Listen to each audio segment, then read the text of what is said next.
Hey soldiers, the central banks have just done something that we need to pay a lot of attention to because it's one of those rare things that if we choose to, we can do it too. Now we can't, of course, control the money supply like the central banks can. That's not something we as citizens can do. We cannot manipulate the interest rates, okay? When we go in to buy a house or a car, we can't drastically lower that rate in our favor. We have no control over it, right? Except for our credit. Then that's it. That little social credit score called your FICO score. Anyway, there is something that the central banks do and have been doing to, fare thee well here lately to shore up their balance sheets that we can do to shore up ours, if we so choose, after doing copious amounts of due diligence to figure out whether or not this alternative is for us. We're going to get into it in great detail here in a moment. I need you to go ahead and hit subscribe, enlist, become a soldier of finance. We are coming up on 4,000, which is just blows me away. I appreciate all of the soldiers of finance out there. Thank you so much for your confidence in subscribing to this channel. So if you have not enlisted yet, go ahead, enlist, hit subscribe. Let me know you did so in the comments. I will salute you. Listen, there may be some people out there who have sent me a message saying, hey man, what's up? I enlisted. Where's my salute? Sometimes YouTube doesn't send me all of the messages at once or in a timely fashion, in a real-time fashion.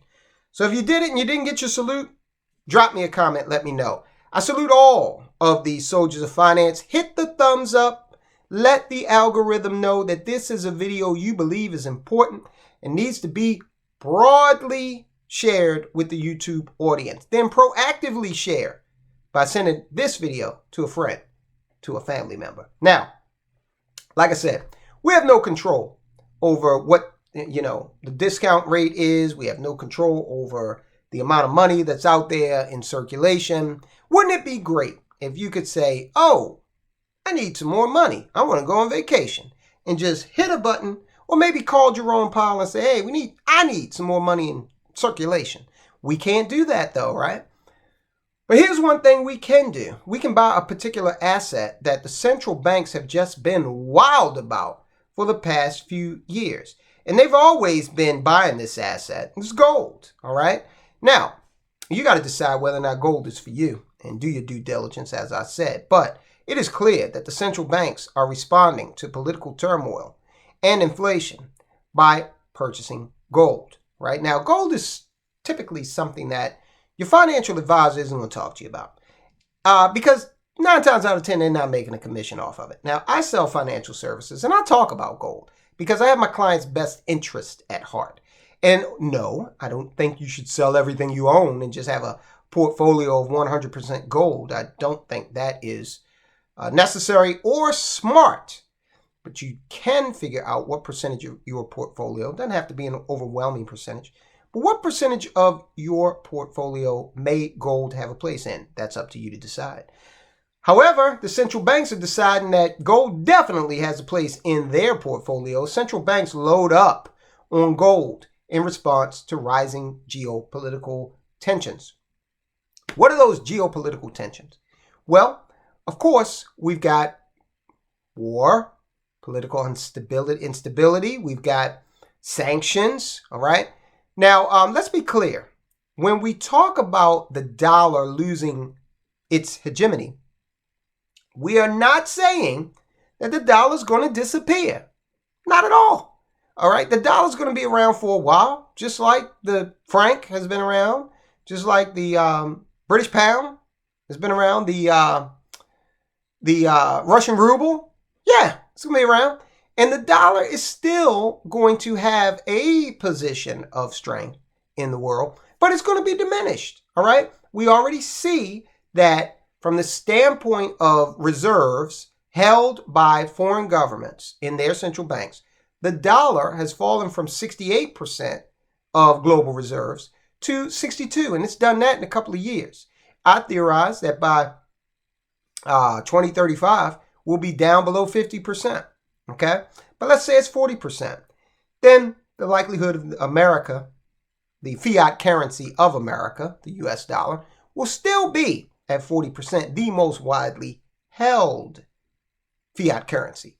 Will it still be able to afford us all of these luxuries, like this far-flung empire, okay, military empire. No, I highly doubt. You just look at the British Empire and how they contracted after they lost their status as the pound being the world's reserve currency. Okay, it's just an inevitability. You don't have the blank check anymore, right? You got to give it to America. We really swung for the fences when we got our hands on that blank check. $31 trillion and rising as of this point. So the central banks are saying, yeah, dollar reserves are coming down. Gold reserves are going up.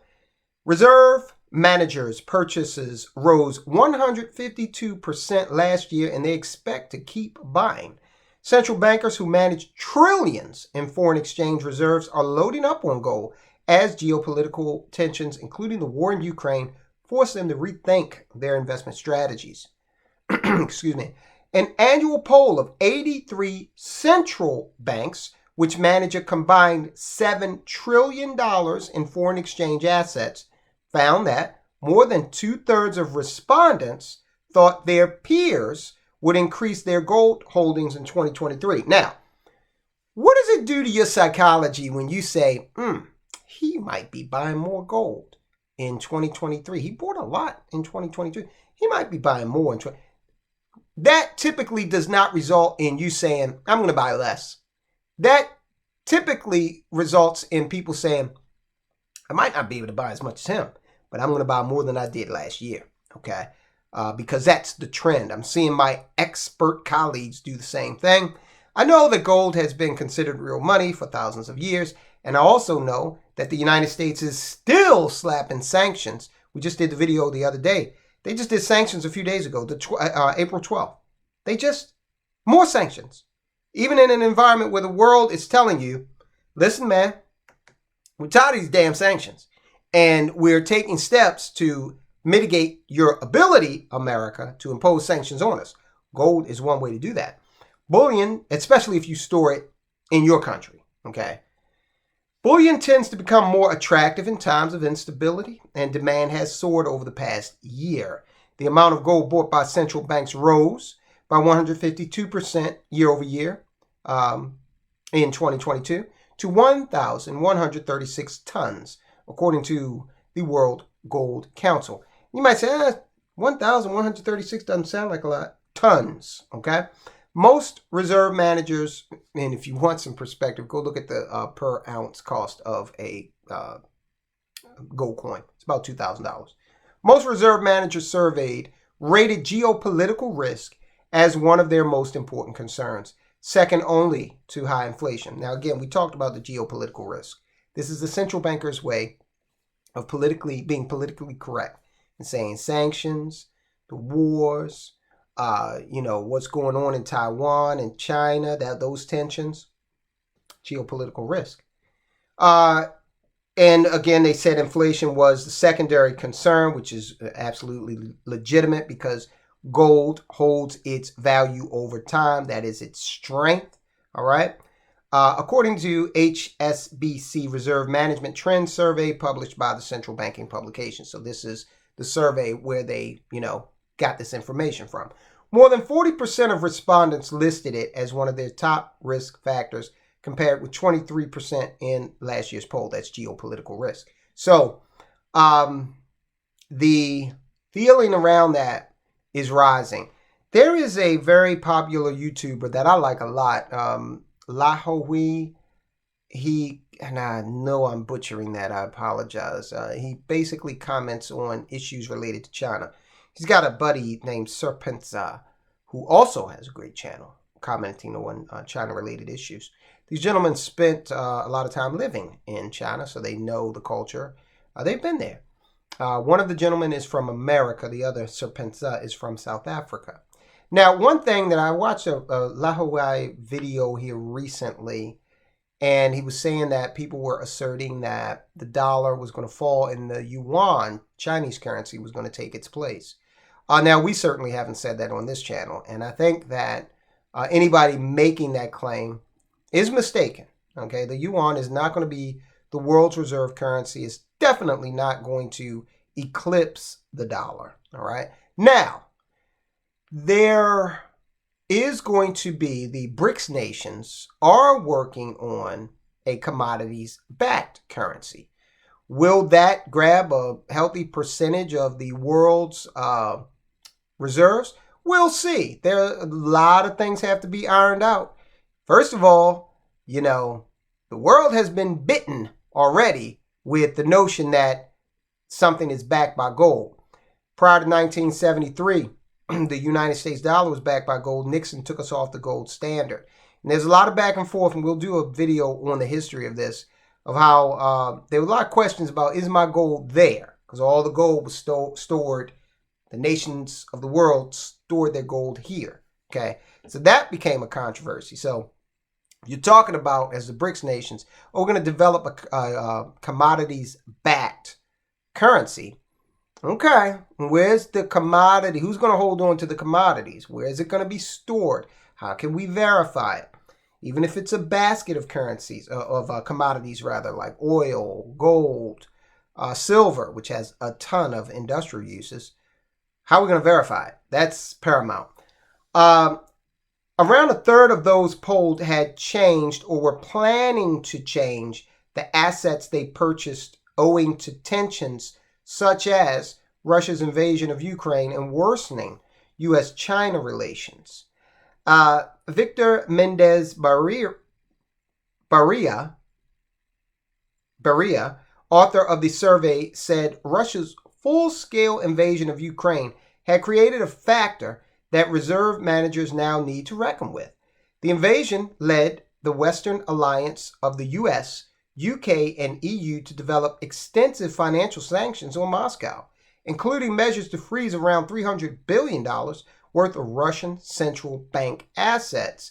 Now, that's a Financial Times dressed up way of saying currencies that they held in, say, the dollar, the euro, held outside of Russia. All right. If you don't hold it, do you own it? We've asked that question at our level several times, right? The central bank's gold reserves, Russia's central bank gold reserves, did not fall under the direct ambit of the sanctions as they were stockpiled in Russia. So there you have it. They controlled it because it was on their soil. So totally immune to sanctions. And the U.S. has tried to play around with the value of gold and Russian gold, but to date, it just hasn't panned out. World Gold Council figures show many purchases made over the past year have been by central banks in countries that are not aligned with the West. Why do you think that is? Because they are insulating themselves to the extent that they can, slowly but surely, against Western control, Western sanctions. The People's Bank of China bought 62 tons of gold in November and December of 2022, lifting its bullion reserves above 2,000 tons for the first time. And I think they probably have more. What do you think the Chinese people would do if the Chinese government said, hey, citizens, we need you to turn in your gold for the betterment of the country? They'd probably do it. Now, I can tell you right now, the United States of America, they tried that at one point. I don't think it will work again. What gold, right?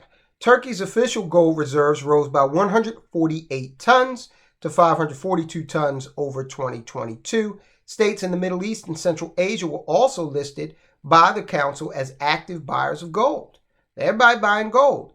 John Reed, chief market strategist at the World Gold Council, said the sanctions against Russia's central bank had caused many non-aligned central banks to reconsider where they should hold their international reserves. Calling out the dollar on that one, he added, countries have recognized that the gold that Russia holds, because it's outside of anybody else's control, is useful in situations where you might not be able to access any other reserves. Hey, we talk about it all the time, guys. While Russia's gold was stored at home, many central banks keep their reserves abroad. Excuse me.